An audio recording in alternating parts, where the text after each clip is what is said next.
answer coming right up. It's frustrating that we can't give them the answer to the next.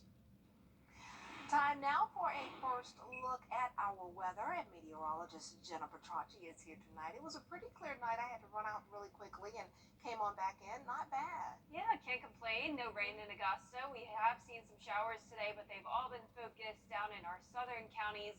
Burke County still seeing some of that light rain, but it's definitely starting to fade now as we go into later on this evening. Once we get into the overnight hours, there will be no more rain, just some lingering clouds. But here's the latest on Wjbf 6. One spotty shower in Aiken County, the rest of it down in Burke County. That's where we're seeing that light shower activity right over Waynesboro now. Overall, not too bad though. And on our Terry Lambert Hyundai Skyview cam at Augusta Regional Airport, winds are pretty calm. Skies are mostly clear at this moment. 83 degrees as our high temperature was below average. Once again today, we've been below average for the last couple of weeks, and that trend continues for the next several days to come. This morning, a little chilly, 56 degrees, nearly 10 degrees below average. But so far tonight, we are much warmer than yesterday. In fact, 10 degrees warmer in Sandersville, 9 degrees warmer in Augusta. We're sitting in those low 70s still, 72 in Augusta and Barnwell, 73 in Allendale. Louisville still picking up on 80 degrees, 70 in Crawfordville, upper 60s now in parts of the Midlands. Our dew points are in the low to mid 60s, a pretty muggy night, especially down in Swainsboro, 72 degrees, 67 in Sylvania. Now those winds are light across Evans, pretty calm in Augusta as well, 7 miles per hour in Aiken, all coming in from the northeast. We have a cold front to our north. That's what triggered the showers today, low pressure to our south. And over the next several days, we'll still see those low 80s, a mix of sun and clouds with just those isolated rain chances.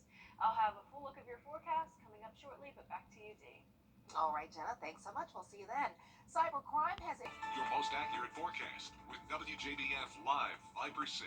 Good evening. Time now is 10:12, and most of the rain is now dissipating across the area, but we still see some shower activity across Waynesboro, one spotty shower in Columbia County, and same situation over in Aiken. More rain out to our east. That'll be staying out of here tonight. It will be mostly just cloudy but dry. But here's a closer look at Burke County right over Waynesboro. We have some light shower activity. We can see that now on our Terry Lambert Hyundai Skyview cam. Some raindrops on the camera lens. Definitely not a lot of rain to worry about though. Nothing heavy, and that'll be the case over the next few days as well. 72 degrees is our temperature. A warm and muggy night with dew points in the mid 60s. Around the CSRA, we have a mix of temperatures anywhere from 68 degrees in Saluda to 80 in McCormick, 73 in Lincolnton, 75 in Gibson, Augusta at 72. Same situation in Barnwell, Aiken, here at 71. We have a cold front to the north. That's been triggering the showers today. We didn't have anything significant though. But to our south, we do have a low pressure system that's forming, and this will move across Florida over the weekend and then eventually out into the Atlantic, staying just to our east over the weekend. So that'll bring us the chance of a few showers, and it also has the chance of becoming tropical. The National Hurricane Center still has this at just a 10% chance of development over 48 hours. So very, very low chance, but regardless, Florida will be dealing with some rough surf conditions, gusty winds, and a lot of heavy rain from the system. Speaking of that, first day of hurricane season is this Thursday, and all week, the rest of this weekend, next week, the rest of the weather team and myself will have a lot of information for you with some videos on how you can stay prepared. So stay tuned for that. But in the meantime, when it comes to rain, just isolated shower chances, a little bit of a higher chance over the weekend, but I'm not expecting any washouts or any bad storms anytime soon. Now, we will have muggy conditions sticking around all the way through Saturday, dew points in those low to mid 60s. The good news is that our temperatures are still below average, definitely not cool by any means, but not what we're typically at. We're typically at 89 degrees, a lot of days in the 90s at this point in the year, and that's not the case. We're far away from 90, only topping off in those low 80s, and it looks like all the way through June 9th, we'll still be at least a little bit below average all the way up the East Coast. Now for our Wednesday, starting out 70 degrees in the morning, mostly cloudy, a few showers by around 1 o'clock as temperatures rise into the low 80s. And now on our Futurecast, you can see the rest of this evening, it's mostly just going to be cloudy, not a lot of activity until we go into Wednesday afternoon. We'll see a few showers fire up right along I-20, definitely nothing too significant. And then Thursday and Friday will pretty much be a repeat of that, mix of sun and clouds each day. Lows will be in the low to mid 60s tonight, and for tomorrow, we'll see those upper 70s to low 80s, warm, but still below average. Rest of the week shows very consistent temperatures and consistent rain chances. Highs will be around 82 to 84 degrees. Lows 61 to 63 degrees with just a 20 to 30% chance of rain each day in the forecast. Not bad at all. We can't complain. Yeah, we'll take I it. don't want to complain. Yeah. We know what's about to come. Yeah, summer will be here before we know it. Right. Thanks so much. Well, as the temperatures heat up, a lot of people in our... We turn now to the latest on a Memorial Day mass shooting in South Florida. 9 people were hurt after gunfire broke out on the beachfront in Hollywood. ABC's Rena Roy has the latest. The search intensifying for whoever is responsible for unleashing this chaos on Memorial Day. Surveillance video released by police shows people running for safety at the beachfront in Hollywood, Florida Monday when shots rang out. I heard like, bah, bah, bah, like about 6, 7 shots. Everybody started running. Everyone was praying, like, it was terrifying. The gunfire breaking out around 6:30 in the evening as beachgoers were enjoying the holiday. We received a call of multiple people shot. When officers arrived on scene, there were 9 victims with gunshot wounds. 5 adults and 4 children were shot, including a 1-year-old. You can see police and Good Samaritans treating victims, all of them in stable condition. An eyewitness says he saw several young men fighting in front of the stores lining the boardwalk when one pulled out a gun and started shooting. The suspected gunman seen in this surveillance picture wearing a yellow sweatshirt. Preliminary investigation reveals that there was an altercation between 2 groups that resulted in gunfire.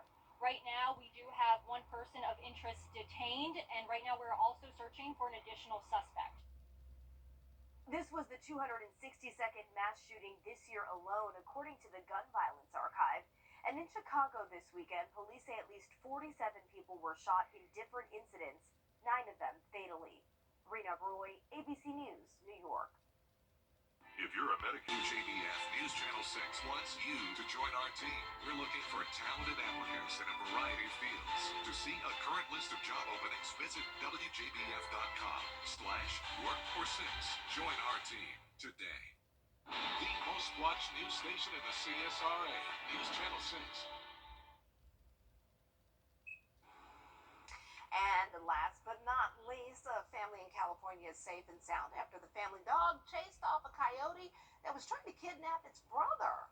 Chip Yost has the story. Yeah, there's his 2 teeth. He has 2 lower teeth and 1 molar. That's it.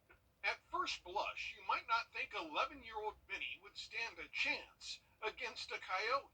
That is, until you get to know Vinny a little better. He's always been a scrapper. The first day we brought him home, I went and I pet him and he started growling at me. David and Aaron Macaluso say earlier this month, when a coyote jumped into their backyard, the scrapper was on full display. That's because the coyote had managed to get Vinny's little brother Harley in its mouth, and Vinny was having none of it. In this video of the incident, you can see the coyote jump the fence and chase Harley into the corner. After Harley yelps, you see a white flash come from the other side of the yard. That white flash was Vinny coming to the rescue and chasing the coyote off as Harley runs the other way. You know, little 10-pound, 3-toothed dog chases off a 11-year-old. 11 years old, chased off a 60-pound coyote. And so it's pretty amazing. He did a great job. He's a little hero. From Harley's injuries, it looked like Vinny came just in time, especially since a closer look at the video reveals a second coyote was right on the other side of the fence during the attack. He had 2 lacerations over here and 1 up here that they had to sew closed, and 1 under here, and bite marks, and a lot of abrasion. It looked like that they had grabbed him. It looked like they tried to grab him here, and then he flipped over, and they grabbed his chest, and then I think that's when Vinny came. And Oh, wow. Vinny the hero. Vinny is a real hero. Loaded Yeah. dog story. Yeah. Speechless over that one. That's hard to Wow. believe. That is. Wow. Well, our forecast this week is pretty nice. Temperatures will be below average, but definitely not too cool. We'll be in the low 80s. Pretty nice for the last few days of May and first few days of June. Just isolated rain chances. All right. Well, that does it for us. But the news continues at the top of the hour on WJBF News Channel 6 at 11. Hogan's here. Today's jackpot could be more than $230 million. Good luck. Well, the very consistent forecast all this week. Highs are staying only in the low 80s, lows in the low 60s, with isolated rain chances each day. All those details are coming right up. Now at 11, one 4-year-old is in critical condition after a shooting in Grovetown. Week 2 of the crippling cyber attack in Augusta, how it's impacting city leaders. And a nightly road closure is beginning tomorrow. The details of your news at 11 starts right now. Live from Television Park, this is WJBF News Channel 6 at 11. Good evening, everyone. I'm Dee Griffin. Thanks so much for joining us. Coverage you can count on begins with a sinkhole on Peach Orchard Road around 4 p.m. this afternoon. The Augusta Fire Department was exiting the parking lot of 3120 Peach Orchard Road when the pavement collapsed near a speed bump, causing engine 16 to sink. The sinkhole formed near the front of the Goodwill, and officials have secured the area for safety purposes. Engine 16 has also been returned to the fire station. No one was hurt.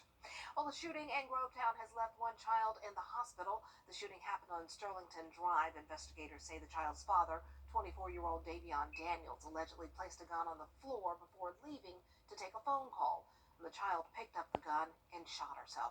She is in critical condition in the hospital, and Daniels has been charged with cruelty to children and possession of a machine gun. The Aiken County Coroner's Office is investigating the shooting death of a teenager. It happened last night on Kennedy Colony Park near Tennessee Avenue in Aiken. Officers say a teenager was shot in the head and died at the hospital. The victim is identified as 19-year-old Amari Williams. An autopsy will be performed. Public safety is also investigating. A memorial service held today for South Carolina National Guardsman from Aiken, stationed in Kuwait. 20-year-old Specialist Jason Haven died last week in a non-combat vehicle accident. Overnight, 3 a.m. our time, a memorial service took place for the graduate of South Aiken High. It was broadcast live on Facebook from Kuwait. Haven was remembered as an infantryman who was motivated and had an extreme love for our country. Our thoughts and prayers go to his family and friends.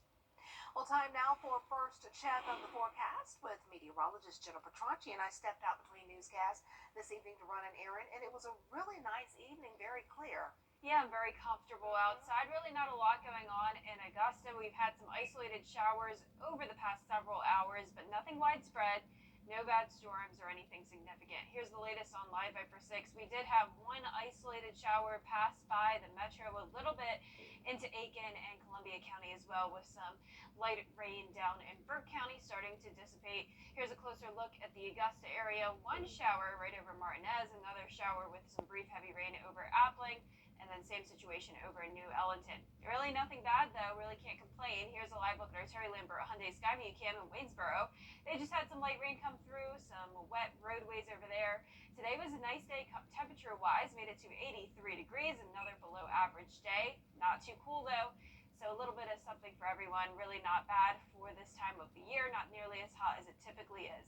However, it is much warmer than it was 24 hours ago. In fact, 10 degrees warmer in Sparta all the way down to Wrightsville, 8 degrees warmer in Aiken, and right now we're still seeing a lot of low 70s. Augusta at 70 degrees, same in Barnwell, 72 in Allendale and Swainsboro, 71 in Millen, pretty consistent across the entire area. Upper 60s now in Washington, a little bit warmer in Lincolnton at 73. Dew point of 72 down in Swainsboro, a lot of moisture down there. Overall, a pretty muggy night with those dew points on the higher side. Winds coming in from the northeast. Breezy down in Waynesboro, where there's a little bit of rain, 8-mile-per-hour winds, 6 in Augusta and Aiken.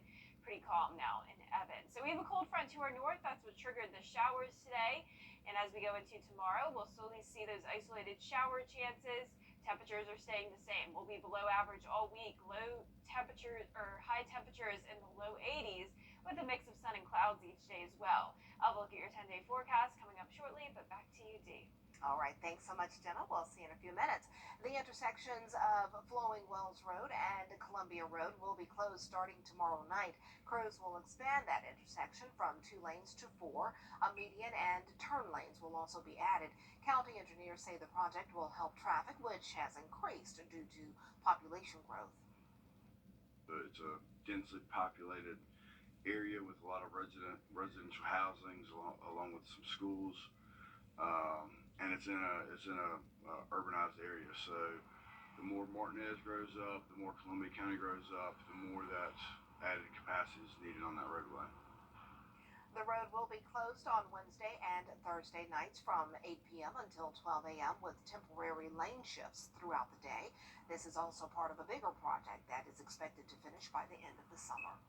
Augusta's computer crippling Woo, saucy! Zaxby's. The live Viper 6 Skyview Network, sponsored by Terry Lambert Hyundai.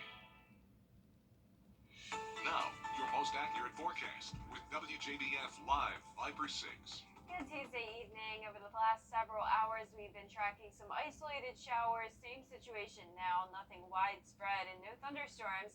But anywhere from Columbia County into Aiken County and a little bit down around Waynesboro, we see some light rain at this time. One isolated shower right across the metro. Same situation in New Ellington and over in Appling. But overall, roadways are pretty dry. Skies are mostly clear. Here's a live look at our Terry Lambert Hyundai Skyview cam outside the station. Temperatures are still warm, sitting at 70 degrees, and it's pretty muggy outside with dew points in the mid-60s. We have a northeast wind of 6 miles per hour. No fog to worry about. Visibility perfect at this time. Upper 60s in Edgefield and Saluda. Low 70s for the rest of us. 73 in Sparta, 69 in Washington, 74 in Evans, 70 down in Millen. And as for satellite and radar, we have low pressure to our south. Good amount of cloud cover still streaming into the area. Cold front to our north is what triggered those showers earlier today, and we'll still see the chance of showers over the next couple of days.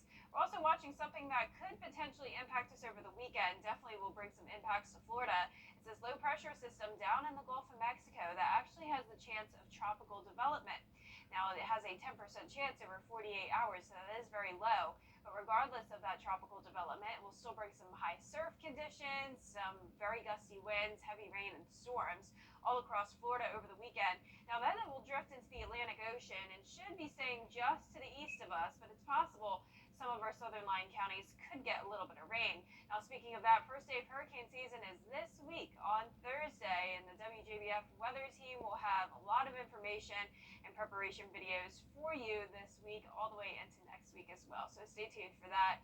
But back to our rain chances, very isolated. A few showers possible from that system over this weekend, but really not tracking anything widespread or severe over the next several days. It'll stay a little muggy with dew points in those mid-60s, but the good news is that our temperatures will still be below average. So typically we're seeing a lot of upper 80s and low 90s this time of the year, but even with the higher dew points, it's still feeling pretty comfortable since those highs are only in the low 80s. And all the way until June 9th, it looks like we'll still be below average all the way up the East Coast. Now for your Wednesday morning, mostly cloudy start in the 70s, then we'll climb to the low 80s by 3 o'clock, and at that point, there could be an isolated shower or two. Here's a look at 6 a.m. though. Pretty clear towards the south. Clouds moving in though later on in the morning. It'll stay dry all the way through around noon. And then by 1 o'clock, right along I-20, we could see some pop-up showers. Same situation all the way through the evening, very similar to what we saw today. And then Thursday and Friday will pretty much be the same as well. Our lows tonight will be in the low to mid 60s, and for tomorrow, upper 70s to low 80s, really similar to our forecast today. We're seeing highs right around the same each day, 82 to 84 degrees, lows around 62 to 63, 20 to 30% chances of rain. Next week, it looks like we will warm up a tad, but other than that, still pretty similar, no 90s anytime soon. That's good news for me. Yep. Thanks so much. Well, amid an ongoing youth mental health crisis, hundreds of school employees in South Carolina have enrolled in a program in the John H. McGill South SC School Behavioral Health Academy to help their students who are struggling. School staff in 68 school districts in South Carolina have enrolled in the program. It's led by school psychology faculty at the University of South Carolina and is supported by the State Department of Health and Human Services. The school-based supports can make such a big difference in the lives of these teens because they spend most of their day at school. So having these mental health supports at school is super important for the students. The program is free and it's open to all school staff and people working with youth serving agencies. A warning for parents now that school's out and children are spending more time on screens. The FBI says many of the offenders are outside of the U.S. and target kids and teens through social media apps and video game consoles. The agency has a Surf Online safety program for students in grades 3 through 8, assisting them with malware, cyberbullying, and online safety. The FBI says always password protect your cellular data and do not use public Wi-Fi. And we also are seeing college students targeted and recruited for a different type of scheme lately from a perspective of you may be recruited to either move money on behalf of someone else, which would make you a potential money launderer, or you're being recruited to open a bank account for an individual looking to commit a bank fraud. So if you get those opportunities where someone solicits you for a job and it just sounds too good to be true, just stay away from it. The FBI says parents should download the Child ID app. It allows you to store photos and details about your child so you can quickly share with police if your child goes missing. When your news at 11 continues, lawmakers aren't happy with the deal to suspend the nation's debt limit. Why Republican lawmakers are saying this deal is no good when we come back. But first, the winning numbers for tonight's South Carolina lottery. Pick 3, 6, 0, 8, and the Fireball is 6. And the Pig 4 winning numbers 0, 3, 7, 2, and the Fireball is 6. 1983. AJ was born in 2002. Big age difference. Well, congratulations to him. That is Very cool. Took a wonderful. commercial flight and met all the guys. That is so awesome. All right, thanks a lot. A coverage you can count on continues how Doctors Hospital of Augusta is helping one baby get a head start. Your action was. The key to saving for a college education is to start early, of course. Well, Doctors Hospital is helping parents prepare. Today, they awarded the first baby born on National May 29th Day or 529 Day, and the baby got $1,529. Not only did the Dandridge family welcome their fourth child, their newborn Scarlett, already she has money for college. Way to go. Wow, very nice. Start them early. Yep. Yeah. Well, for our forecast, we're actually seeing some rain here at the station. We have one brief isolated shower, and that'll be the case over the next few days. Just pop-up isolated showers bringing some brief heavy rain. Really nothing too significant, 20 to 30% chances. High temperatures are staying very consistent in the low 80s. Our lows will be in the low 60s. Next week, we could have a little bit of a warm-up going to 87 on Tuesday, but still keeping it below average. No 90-degree days anytime soon, even into the second week of June. And Brendan's over here One sweating of us may have bullets. left our windows cracked Yes. a little. The heavier the rain comes I'm down out. I on us, gotta he's go. like, yeah, you need to run. Just go, go, go, go, go. Let the windows up. Go, go. Bye. And y'all, bye too. Have a good night. Thanks for joining us. Our next news continues at 4:30 a.m. with Mary Morrison, Barkley Bishop, and John Lynn. Have a good night.